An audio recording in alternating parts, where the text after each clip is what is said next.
అందరికీ నమస్కారం. నా పేరు రమ. నీవే ప్రాణం 13వ భాగం. కానీ అంతలోనే శక్తి గురించి తెలుసుకున్న వెట్రివేల్ గారు ఒకసారి కలవమని కబురు చేయడంతో అప్పటికే అతుల్య విషయంలో ఆయన అంటే ఏర్పడ్డ అభిమానం వల్ల తను కూడా ఆయన్ని కలవాలని అనుకున్నాడు. అనుకున్న విధంగానే మామ అల్లుడు కలుసుకోవడమే కాదు, ఇద్దరు చేతులు కలిపి అతుల్య మైండ్ సెట్ని మార్చి ఆమెను సెల్వరాఘవన్ గారు కోరుకున్న విధంగా ధైర్యంగా పరిస్థితులు ఎదుర్కొనేలా చేసి ఆయన కూతురు కోసం వదిలి వెళ్ళిన బాధ్యతలు అతుల్య కష్టంగా కాకుండా ఇష్టంగా నెరవేర్చేలా చేసి అతుల్యనే స్వయంగా వెట్రివేల్ గారిని శిక్షించేలా చేయాలనుకున్నారు. అనుకున్న విధంగానే శక్తి తన శాయశక్తుల అతుల్యలో ధైర్యం నింపి రియాలిటీ చూపించే ప్రయత్నం చేస్తూనే ఉన్నాడు. కానీ ఆమెకు నిజం తెలిస్తేనే కానీ ఆమెలో మార్పు రాదని నిర్ధారణకు వచ్చిన శక్తి అదే విషయం వెట్రివేల్ గారితో షేర్ చేసి ఈరోజు ఇలా దస్వంత్తో కలిసి అతుల్య ముందుకు వచ్చేలా ప్లాన్ చేసుకున్నారు. ఈ మధ్యలోని వెట్రివేల్ గారి ద్వారా పరిచయమైన దస్వంత్ శక్తులు కూడా మంచి ఫ్రెండ్స్ అవడమే కాదు, కొన్ని నిజాలు కూడా తెలుసుకున్నారు. వెట్రివేల్ గారు చెప్పిందంతా విన్న అతుల్య ఇన్నాళ్ళు తన తల్లిదండ్రుల మరొకన్న అసలు రహస్యం వల్ల మనసులో ఉన్న భయాన్ని బాధను కూడా అణుచుకొని తనలో తనే కుమిలిపోయింది. ఇప్పుడు అవన్నీ గుర్తు రావడం పైగా అప్పటికే తన చేతకానితనానికి పిరిగితనానికి తన తండ్రి కోరిక మరుగున పడేలా చేయబోయిన తన పిచ్చితనానికి తన మీద తనే కోప్పడుతూ గట్టిగా ఏడవడం మొదలుపెట్టింది. ఇన్నాళ్ళు మనసులో గూడు కట్టుకుపోయిన బాధ కదా. ఆమె ఏడుస్తుంటే అందరూ దగ్గరికి తీసుకున్నారు, కానీ ఒక్కరు కూడా ఆమెను ఓదార్చే ప్రయత్నం చేయలేదు. కనీసం అలా అయినా ఆమె బాధ కాస్తైనా తగ్గుతుందన్న ఆలోచనలతో ఎవరికి వారు అతుల్యను బాధగా చూస్తూనే ఉన్నాయి. ఆమె కన్నీళ్లు ఒకరు తుడుస్తూ ఉంటే ఆమె వెన్ను ఒకరు నిమురుతూ ఉన్నారు. కాసేపటికి తెరుకున్న అతుల్య అందరినీ వదిలేసి వెట్రివేల్ గారిని హక్ చేసుకొని ఐఎమ్ సారీ చిత్తప్ప, చిన్నప్పటి నుండి నువ్వంటే పిచ్చి భయం పెట్టుకొని నీ నుండి నేను దూరంగా ఉంటూ నా మీద ప్రాణం పెట్టుకున్న నేను ఎంత కష్టపెట్టానో తెలుసుకోలేకపోయాను, ఐఎమ్ సారీ అంటూ కన్నీళ్లతో చిన్నపిల్లల ఆయన గుండెల్లో ఒదిగిపోయింది. ఆయన కూడా కూతురిని దగ్గరకు తీసుకొని ప్రేమగా ఆమె తల నిమురుతూ ఉండిపోయారు. వల్లిగారు కూడా ఆ ఇద్దరిని ఎలా అయితే చూడాలని ఇన్నాళ్ళు తను కోరుకున్నారో అలా ఇప్పుడు ఇద్దరిని చూసేసరికి కన్నీళ్లతో నవ్వుతూ మనసులోని దేవుడికి ఎదురుగా ఉన్న శక్తికి కృతజ్ఞతలు చెప్పుకుంటూ ఉన్నారు వల్లిగారు. కాసేపటికి అందరికీ మనసులోని ఏదో పెద్ద భారం దిగినట్టుగా అనిపిస్తూ ఉంటే తేలికైన మనసులతో వల్లిగారి చేతి వంట టేస్ట్ చేసి అందరూ హాల్లో కూర్చొని కబుర్లో ఉండగా ఎందుకో సడన్గా అతుల్యకు బాలన్ గారు గుర్తొచ్చి చిత్తప్ప, బాలన్ అంకుల్ ఫ్యామిలీ ఏమయ్యారు అని అడిగింది. ఆ ప్రశ్నకు వెట్రివేల్ గారు బాధగా ఆ దుర్మార్గుడు బాలన్ ఫ్యామిలీ మొత్తాన్ని చంపేశాడమ్మా. వాడి ఆలోచన పసిగట్టి వాళ్ళని సేవ్ చేయాలనుకుని రియాక్ట్ అయ్యేసరికి బాలన్ కొడుకు మాత్రమే ప్రాణాలతో మిగిలాడు అని చెప్పారు. జరిగింది గుర్తు చేసుకుని బాధపడుతూ ఆయన చెప్పింది విని అక్కడున్న అందరూ మౌనం దాలిస్తే అతుల్య బాధగా ఇంతకీ వాళ్ళ అబ్బాయి ఎక్కడున్నాడు చిత్తప్ప అని అడిగింది. అతను ఎలా ఉన్నాడో తెలుసుకుందామన్న క్యూరియాసిటీతో ఆ ప్రశ్నకు వెట్రివేల్ గారు చిన్న చిరునవ్వుతో వాడిని కాపాడినప్పుడు నాకు వాడిలో వాడి తండ్రి కనిపించాడురా, నేను చదివిస్తాను అని అంటే హ్యాపీగా ఒప్పుకొని చదువుకొని మంచి జాబ్ కూడా తెచ్చుకున్నాడు. మా నాన్న కాపాడిన ప్రాణాన్ని కాపాడే బాధ్యత నాదే అని అంటూ ఎలాగోలా నన్ను ఒప్పించి చిన్న వయసులోనే నీకు సెక్యూరిటీ ఇన్ఛార్జ్గా వాడు ఇక్కడే చార్జ్ తీసుకున్నాడమ్మా అని చెప్పింది. ఆయన చెప్పిందంతా పూర్తిగా అర్థం చేసుకున్న అతుల్య సంతోషంగా సెందిల్ అన్న అని పిలిచింది. దానికి వెట్రివేల్ గారు నవ్వుతూ అవును అని తలూపడంతో అప్పుడే లోపలికి వస్తున్న సెందిల్కి ఎదురెళ్ళి I'm sorry and thank you so much అన్న అని సెందిల్ చేతులు పట్టుకొని అభిమానంగా అతన్ని హక్ చేసుకుంది.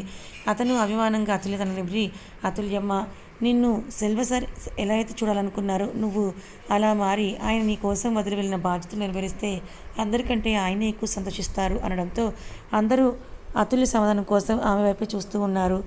అందరి చూపుల్లో భావం అర్థమై తను అతుల్య చిరునవ్వుతో ఖచ్చితంగా అప్ప నా కోసం విడిచి వెళ్ళిన బాధ్యతలను ఫుల్ఫిల్ చేస్తాను. మీరందరూ కోరుకుంటున్నట్టుగానే ఇప్పటి నుండి మీరు చూడాలనుకున్న అతుల్యలా ధైర్యంగా పరిస్థితులు ఎదుర్కోవడానికి కూడా నేను సిద్ధంగా ఉన్నాను. ఇన్నాళ్ళు ఏమోలో దాక్కున్నాడో తెలియని ఆ రాక్షసుని బయటకు లాగి వాడికి తగిన శిక్ష ఖచ్చితంగా చేస్తాను. ఈ అతుల్య రాఘవన్ అంటే ఏంటో చూపిస్తాను అని చెప్పగానే ఇన్నాళ్ళు ఆమెలో ఏ ధైర్యాన్ని అయితే చూడాలని అనుకున్నారో ఆమెను అలా చూసేసరికి అక్కడున్న అందరి ఆనందం కూడా మాటల్లో వర్ణించలేకుండా ఉంది.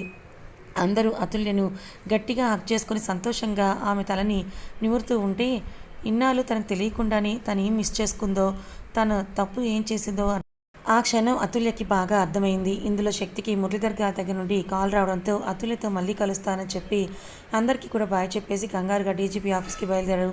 దస్వంత్ కూడా పనుంది వెళ్ళాలనుకున్నాడు. కానీ ఇన్నేళ్ళ తర్వాత మొదటిసారి అతుల్య నోరు తెరిచి ఒక 2 డేస్ ఇక్కడే ఉండు మామ అని అడిగేసరికి కాదనలేకపోయాడు. ఆ రోజుకి అతుల్య తనకి వల్లిగారి చేతులతో తనకి బాగా ఇష్టమైన వంటలు చేయించుకొని మరీ ఇష్టంగా తిని శక్తి తనని కలవడానికి వస్తాడేమో అన్న ఆశతో వెంటనే తన రూమ్కి వెళ్ళిపోయింది. వెళ్తున్న అతుల్యను చూసి చిన్నగా నవ్వుకుంటున్న వెట్రివేల్ గారు, దస్వంతులు రూమ్లోకి వెళ్ళిన అతుల్య రూమ్ అంతా నీట్గా సర్ది పెట్టుకొని శక్తి రాక కోసం ఇష్టంగా తిన్నదంతా కూడా అరిగేంత వరకు మార్చింగ్ చేసి అలసిపోయి చకోర పక్షుల ఎదురు చూడడం మొదలుపెట్టింది. అర్ధరాత్రి అవుతుండగా ఇంకా వెయిట్ చేస్తూ విండో వైపే చూస్తూ ఉన్న అతుల్య సడన్గా తన రూమ్ డోర్ నాక్ చేసేసరికి కంగారు పడుతూ వెళ్ళి డోర్ ఓపెన్ చేసింది. ఎదురుగా ఉన్న దస్వంతుని చూసి అయోమయంగా ఎన్న మామ, ఎన్నాచి, ఏంటి బావా, ఏమైంది అని అడిగింది కంగారుగా. ఆ ప్రశ్నకు దస్వంత్ చిన్న చిరునవ్వుతో తనతో పాటు తెచ్చిన ఒక గిఫ్ట్ ప్యాక్ అతులు చేతికిచ్చి శక్తి ఇమ్మన్నాడువా అని చెప్పి ప్రేమగా ఆమె తల నిమిరి ఆమె నుదుటిపై ముద్దు పెట్టి గుడ్ నైట్ అని చెప్పేసి వెళ్ళిపోయాడు. అసలు దస్వంత్ ఆ టైంలో రావడమే అతుల్యకి అయోమయంగా ఉంటే పైగా శక్తి ఇమ్మన్నాడు అంటూ ఒక గిఫ్ట్ ప్యాక్ తెచ్చి ఇచ్చి వెళ్ళడంతో ఇంకా ఆశ్చర్యపోతూ అసలు ఈ సీబీ ఏం చేస్తున్నట్టు వాడిని చూడాలని మనసు మారం చేస్తుంటే వీడేమో ఇదేదో మామ చేత పంపించాడు అని చిరుకోపంగా తిట్టుకుంటూనే ఆ గిఫ్ట్ ప్యాక్ ఓపెన్ చేసిన అతుల్యకి అందులో లేటెస్ట్ మోడల్ ఆండ్రాయిడ్ మొబైల్ కనిపించేసరికి దాన్ని చూసి మరింత ఆశ్చర్యపోతూ ఉండగా ఆ మొబైల్ రింగ్ అయింది. స్క్రీన్ మీద సిబి అని స్క్రోల్ అవ్వడం చూసిన అతుల్య పెదాల అందమైన చిరునవ్వు వచ్చేయడంతో ఆ కాల్ చేసిన శక్తి అని అర్థం కావడానికి పెద్ద టైం పట్టలేదు అతుల్యకు. కానీ ఇప్పటి వరకు అసలు మొబైల్ యూజ్ చేయకపోవడంతో ముందు కాల్ ఎలా లిఫ్ట్ చేయాలో అర్థం కాలేదు ఆమెకు.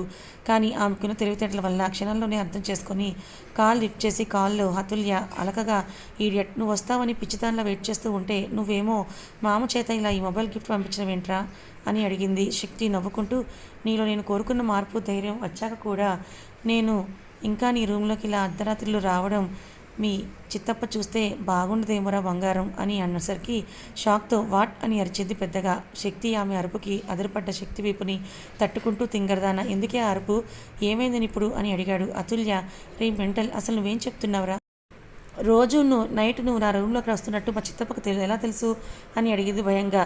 శక్తి నవ్వుతూ, నేను ఫస్ట్ డే నా సొంతంగానే వచ్చాను, కానీ సెకండ్ డే లోపలికి ఎంటర్ అయ్యేసరికి కింద నుండి రూమ్ బాల్కనీలోకి నిచ్చెన ఉండడం చూసి కంగారు పడుతూ ఇంటి చుట్టూ చూసేసరికి మీ చిత్తప్ప బయట గార్డెన్లో కనిపించారు. ఆయన దగ్గర విషయం దాచడం ఇష్టం లేక నిన్ను కలవడానికి వచ్చానని చెప్పగానే ఆ నిచ్చెన వేసింది ఆయనే అని చెప్పాడు. అతుల్య ఆశ్చర్యంగా, ఏంట్రా నాకు ఇంకా ఎన్ని షాకులు ఇస్తారు మీరు?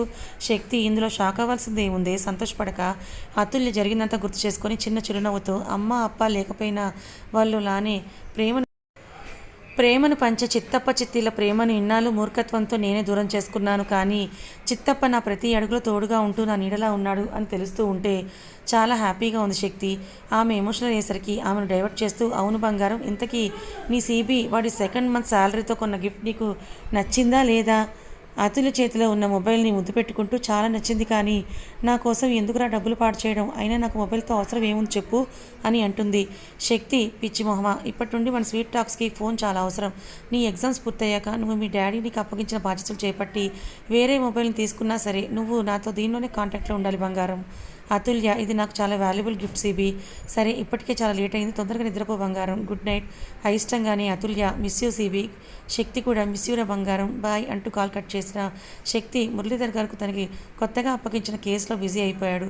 ఇటు అతుల్య మాత్రం చాలా రోజుల తర్వాత హాయిగానే ప్రశాంతవంతమైన నిద్రలోకి జారుకుంది. మరుసటి రోజు ఉదయం ఎప్పట్లా నిద్రలేచి రెడీ అయి తనకి ఊహ తెలిసాక వెట్రివేల్ గారితో కలిసి బ్రేక్ఫాస్ట్ కానీ లంచ్ కానీ డిన్నర్ కానీ కలిసి చేసిందే లేదు. కానీ ఈరోజు ఆయనతోనే కాదు, వల్లి గారితో కూడా వడ్డిస్తూ ఉంటే ఆమెను కూడా తన పక్కనే కూర్చోపెట్టుకొని మరి అప్పుడే ఫ్రెష్ అయ్యి వచ్చిన దస్వంత్ని కూడా తమతో కలిసి జాయిన్ అవ్వమని పిలవడంతో నలుగురు సరదాగా కబుర్లు చెప్పుకుంటూ బ్రేక్ఫాస్ట్ పూర్తి చేశారు.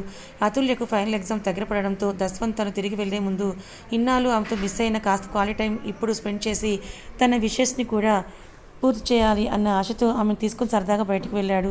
ఆ రోజంతా ఇన్నాళ్ళు తను మిస్ అయిన ప్రపంచాన్ని పరిచయం చేశాడు దస్వంత్. ఉదయం నుండి దస్వంత్ అలుపన్నది లేకుండా అతుల్య తను చిన్నప్పుడు కలిసి తిరిగే ప్రతి ప్లేస్కి తీసుకెళ్ళి ఆమెకి ఇష్టమైనవన్నీ కొనిపెట్టి దారిలో ఆమె అడిగిన స్ట్రీట్ ఫుడ్ తినిపిస్తూ ఎప్పుడో అర్ధరాత్రి నైట్కి ఇంటికి చేరుకున్నారు బైక్ మీద. వీళ్ళు ఇంటి నుండి బయట అడుగుపెట్టిన మరుక్షణం నుండి వీళ్ళకి తెలియకుండా వీళ్ళ ప్రతి కదలికను గమనిస్తూనే ఉన్నారు కొందరు. మర్నాడు దస్వంత్ అక్కడి నుండి సెలవు తీసుకుంటే అతుల్య సీరియస్గా తన స్టడీస్ మీద కాన్సన్ట్రేట్ చేసింది. వారం రోజుల్లో ఎగ్జామ్స్ కావడంతో ఇంట్లోనే ఉంటూ ప్రిపరేషన్లో బిజీ అయిపోయింది ఆమె. మధ్య మధ్యలో శక్తి కాల్ చేసి తిన్నావా అని 4 చివాట్లు పెడుతూ ఉండేసరికి పైకి విసుక్కుంటున్న లోపల మాత్రం మురిసిపోతూ ఉండేది అతుల్య అతని కేరింగ్కి. వల్లిగారు తెచ్చి ఇచ్చిన భోజనం చేస్తూ లాగిచ్చేసేది. అలా అతుల్య ఎగ్జామ్స్ మొదలయ్యేసరికి ముందు రోజే శక్తి తనకు డీల్ చేస్తున్న కేసులో ఎంత బిజీగా ఉన్నా సరే అతుల్యను డైరెక్ట్గా కలిసి తన స్టైల్లో ఆల్ ది బెస్ట్ చెప్పాడు. అతుల్య ఎగ్జామ్స్ అన్నిటికీ అటెండ్ అయ్యి అన్ని ఎగ్జామ్స్ చాలా చక్కగా రాసింది. ఎగ్జామ్స్ పూర్తి కాగానే చిన్నప్పటి నుండి తన తల్లిదండ్రులు చనిపోయిన తర్వాత అసలు చెన్నై వెళ్ళిన అతుల్యకు ఎందుకు అక్కడికి వెళ్ళాలని, వాళ్ళ వంశపారంపర్యంగా ఉన్న వాళ్ళ ఇంటిని, అక్కడ నుండి వాళ్ళని కలవాలని కనిపించగానే ముందుగా ఆ విషయం శక్తికే చెప్పింది. ప్రస్తుతం ఇప్పుడు అతుల్య పైకి అలా నార్మల్గా ఉన్న ఆమె లోపల ఎంతో కుమిలిపోతూ ఉందో అది శక్తికి మాత్రమే తెలుసు కాబట్టి అందుకే వీటన్నిటి నుండి ప్రస్తుతం అతుల్యకు బ్రేక్ చాలా అవసరం. అందుకే అతుల్య తన కోరిక చెప్పగానే సరే బంగారం జాగ్రత్తగా వెళ్ళిరా, నేను మావయ్యతోనూ దస్వంతోనూ ఒకసారి మాట్లాడతానన్నాడు. దానికి అతుల్య కోపంగా పళ్ళు నూరుతూ రే ఈడియట్, నువ్వు ముందు నన్ను ఒకసారి కలువు, నేను నీతో అర్జెంటుగా మాట్లాడాలి అని కోపంగా కాల్ కట్ చేయడంతో పాపం ఏదో కేసు విషయంలో బిజీగా ఉన్న శక్తి అతుల్య చూపిస్తున్న కోపానికి మురిసిపోతూ వెట్రివేల్ గారికి అతుల్యను బయటకు తీసుకుని వెళ్తున్నాను అని ఒక మెసేజ్ పెట్టి అతుల్యను ఇంటి బయటకు రమ్మని ఫోన్ చేసి చెప్పాడు.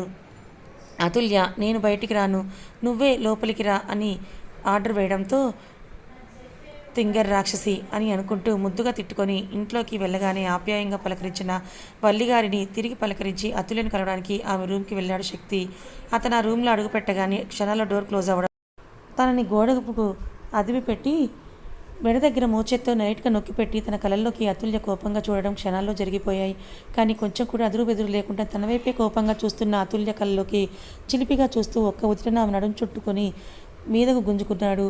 అది ఏమాత్రం ఊహించని అతుల్య షాక్ అయింది. అసలు సూదిపొన కూడా పట్టని తమ మధ్య దగ్గరతనాన్ని చూసి నీళ్ళు నవ్వుతూ ఏం చేస్తున్నావురా అని అడిగింది భయంగా. ఆమె మాటలకు శక్తి చిన్నగా బ్లష్ అవుతూ నేను జస్ట్ టిఫిన్ వరకే అనుకున్నా, నువ్వు నన్ను అటెంప్ట్ చేస్తే మాత్రం మన మధ్య ఇంకా కానీ ఫస్ట్ కిస్కి లంచ్ డిన్నర్కి ప్రేరేపించుకే బంగారం అంటూ తన చెక్కిలితో అతుల్య చెక్కిలిని సున్నితంగా టచ్ చేస్తూ ఆమె నడుము వంపులో చేతి వేళ్లతో నాట్యం చేస్తూ ఉండడం మొదలుపెట్టాడు శక్తి అలా చేస్తూ ఉండగా అతని స్పర్శలోని మాయకు అతుల్య ఏదో ట్రాన్స్లో ఉన్నట్టుగా నెమ్మదిగా కళ్ళు మూసుకొని అతని ప్రెజెన్స్ని, అతను చేస్తున్న అల్లరిని ఆస్వాదిస్తూ తనకి తెలియకుండానే అతనికి సరెండర్ అయిపోయి అతని చుట్టూ కూడా తను చేతులు వేసి అతని జుట్టులోకి వేలు జనిపిస్తే సరికి ఇంకా ఆమె సహకారానికి ఇద్దరి మధ్య ఇంకా కానీ మొదటి ముద్దుకు శ్రీకారం చుట్టాడు శక్తి.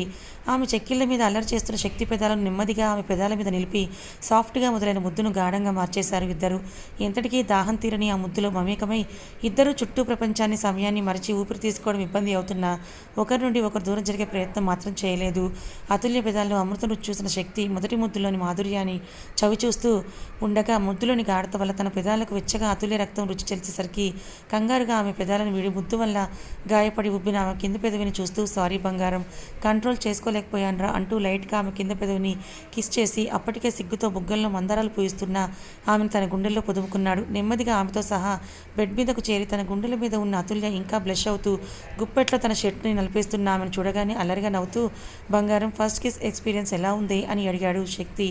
ఆ ప్రశ్నకు అతుల్య చిరుకోపంగా ఏదో అనబోతూ చిన్నగా తలెత్తేసరికి శక్తి పెదాలు కూడా గాయపడి ఉండడం చూసి నీకు కూడా గాయమైంది సారీ సిబి అని అంటూ వెంటనే లేచి పక్కనే షెల్ఫ్లో ఉన్న జెల్ తీసి రాయబోతూ ఉంటే శక్తి మధ్యలోనే ఆపి చిన్న చిరునవ్వుతో ఆమె కళ్ళలోకి చూస్తూ ఇది గాయం కాదు బంగారం, తీపి గాయం, దీనికి మందు పోయాల్సింది ఇలా కాదు ఇలా అంటూ మళ్ళీ సున్నితంగా అతుల్య పెదాలు అందుకున్నాడు శక్తి.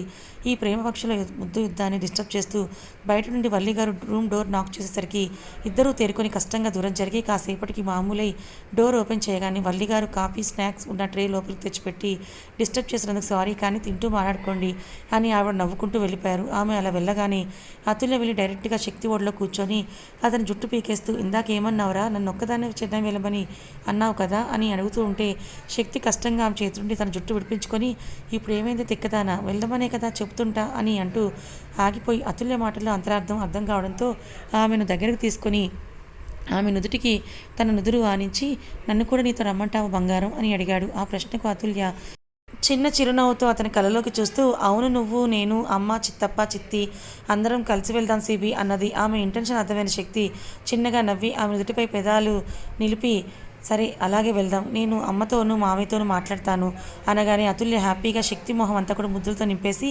అలసటగా అతని గుండెల్లో ఒదిగిపోయింది. ఇన్ని రోజులు ఎగ్జామ్స్ టెన్షన్ వల్ల ఆమెకు కంటి మీద కునుకు అన్నది సరిగా లేకపోవడం వల్ల తనకి సాంతన దొరికే ఏకైక స్థానం అయిన శక్తి గుండెల మీద కళ్ళు మూయగానే నిద్ర పుచ్చుకురావడంతో గుడ్ నైట్ సిబి, నువ్వు కాఫీ తాగు, చల్లారిపోతోంది, నేను నిద్రపోతాను అంటూ నెమ్మదిగా నిద్రలోకి జారుకుంది.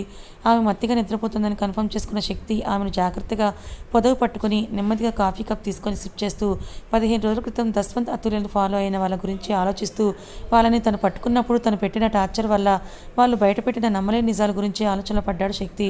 ఆ ఆలోచనల నడుమ తన గుండెల మీద హాయిగా సేద తీరుతున్న అతుల్య బొమ్మను చూస్తూ, ఈ యుద్ధంలో మన ఇద్దరికీ ప్రాణభయం ఉంది బంగారం, అందులో నాకేం జరిగినా నీ ప్రాణం కాపాడే బాధ్యత మాత్రం నాది, కానీ నేనున్నా లేకపోయినా నువ్వు మాత్రం చాలా స్ట్రాంగ్గా ఉండి మన ఫ్యామిలీకి అన్నీ నువ్వే కావాలంటూ ప్రేమగా ఆమె నుదుటిపై ముద్దు పెట్టి జాగ్రత్తగా ఆమెను బెడ్ మీద అడ్జస్ట్ చేసి బ్లాంకెట్ కప్పి అక్కడి నుండి ముందుకు కదలబోయాడు. కానీ అంతలోనే నిద్రలో ఉన్న అతుల్య శక్తి చేయి పట్టుకుని తన గుండెలో దాచేస్తూ, ఐ లవ్ యూ రా, నువ్వు ఎప్పుడూ నాతోనే ఉండాలి అంటూ కలవరించేసరికి ఒక్కసారిగా శక్తి కళల్లో నీళ్ళు తిరిగాయి. ఆమె తన మీద పెంచుకున్న ప్రేమకు ఒకవేళ తన దూరం మీద తట్టుకునే శక్తి ఆమెకు లేదు.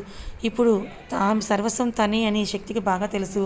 అలా అని పరిస్థితులను అంచనా వేయడంలో అతనేం తప్పు చేయడు. అందుకే అన్నిటికీ సిద్ధంగా ఉండాలని నిర్ణయించుకొని ప్రేమగా మళ్ళీ ఒకసారి ఆమె నుదుటిని ముద్దాడి కష్టంగా ఆమె చేతిని విడిపించుకొని అక్కడి నుండి బయటకు వచ్చి వల్లిగారికి అతుల్య నిద్రపోతుందని చెప్పి అతను వెళ్ళిపోయాడు. కథ ఇంకా ఉంది. శక్తి అలాగే అందరూ కోరుకున్నట్టుగానే అతుల్య ఆ భయాలన్నీ అధిగమించి ధైర్యంగా నిలబడింది.